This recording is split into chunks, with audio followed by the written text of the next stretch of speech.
Subscribe करें deputy चौंक को और बेल आइकन को दबाएं सबसे पहले वीडियो देखने के लिए। अस्सलामुअलैकुम दोस्तों, मेरा नाम है मोहम्मद सईद। आप देख रहे हैं डिप्टी चौंक। दोस्तों, मरूफ पाकिस्तानी अदाकार नसीम विक्की और कैसर पिया फिल्म शूटिंग के लिए लंदन पहुंच गए।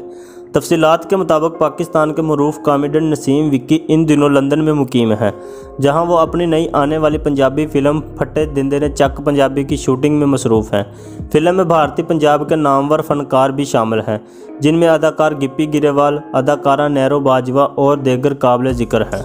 फिल्म के कास्ट में भारत और पाकिस्तान के पंजाब के नामवर फनकारों की मौजूदगी की वजह से माहरीन इसे बड़ी फिल्म करार दे रहे हैं। हम्बल मोशन पिक्चर और ओम जी प्रोडक्शन के बैनर तले तैयार होने वाली फिल्म को यूके पंजाबी फिल्म का नाम दिया जा रहा है। फिल्म की दीगर पाकिस्तानी कास्ट में मरूफ अदाकार कैसर पिया और अहमद अली भट्ट भी शामिल हैं।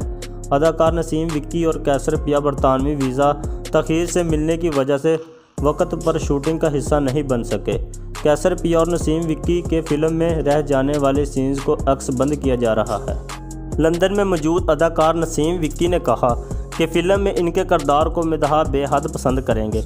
अदाकार नसीम विक्की ने मज़ीद कहा कि हमेशा कोशिश रहेगी कि अपने फ़न से लोगों के चेहरों पर मुस्कुराहटें बिखेरूं। फिल्म फटे दिंदे चक पंजाबी आइंदा साल ईद उल अज़हा पर रिलीज़ की जाएगी। ये थी एक छोटी सी न्यूज़ और इसके बारे में मालूमात। उम्मीद करते हैं आपको वीडियो पसंद आई होगी। वीडियो पसंद आई है तो वीडियो को लाइक करें, दोस्तों के साथ शेयर करें, चैनल को सब्सक्राइब करें। मिलते हैं नेक्स्ट वीडियो में, तब तक के लिए अल्लाह हाफ़िज़।